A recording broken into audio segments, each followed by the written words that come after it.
All right, ladies and gentlemen, boys and girls, welcome back. It's Harmless Dave here, the real music observer, just observing real music in real time for real people just like you right there. And just like me.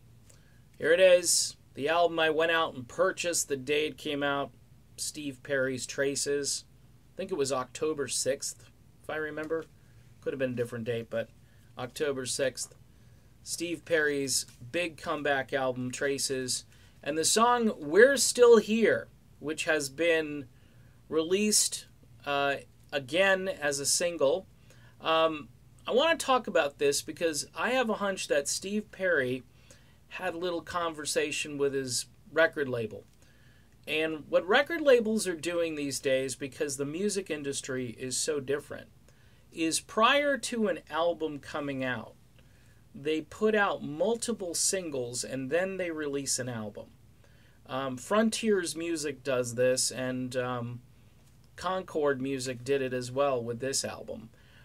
They'll put out 3 singles, maybe do lyric videos, maybe do performance videos.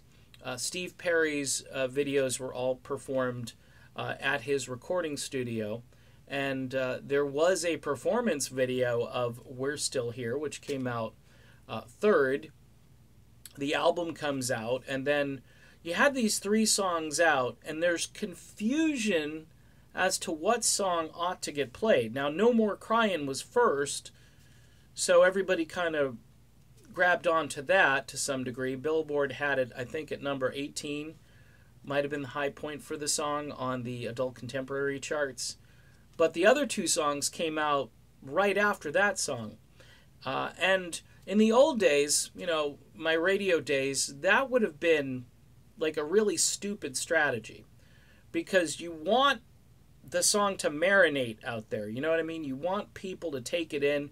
You don't want them confused and say, okay, here's another single. I know this one is out, but now you can listen to this one. It's a bizarre world that we're living in as far as the way music gets promoted, because the traditional way is you release a song and then you wait, okay? That song does really well. In the super old days of music, sometimes, like back in the 60s and 70s, an artist would come out with a single, just one song, and then the record label would say, now you got to come up with a whole album that we can put out with this song later on. But the single basically was an impetus for the rest of the album. Nowadays, it's almost in reverse, and I think it's taken its toll on a lot of great music. Frontiers does this all the time, and it really irritates me, because you'll hear a brand new song, and you're like, that's great. And then a month later, they put out another song, and you're like, well, what are you doing? You know, let this song get some momentum before you kill it and confuse people with another song. My guess is Steve Perry called the label, or at least had a meeting and said, hey, let's try this the traditional way.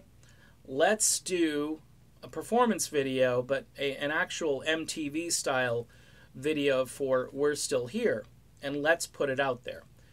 And sure enough, Billboard has it at number 22, and I think Perry is smart to do this, and maybe he's going to go back and release some other songs from this. Easy to Love, Steve, if you're watching this video. Just a great song, and I think would make a great video too. If he really wanted to get very sentimental, it would be it's a little late for Valentine's Day, but some type of love theme in that video, I think, would just kill it. But let's not confuse the audience, because We're Still Here is out.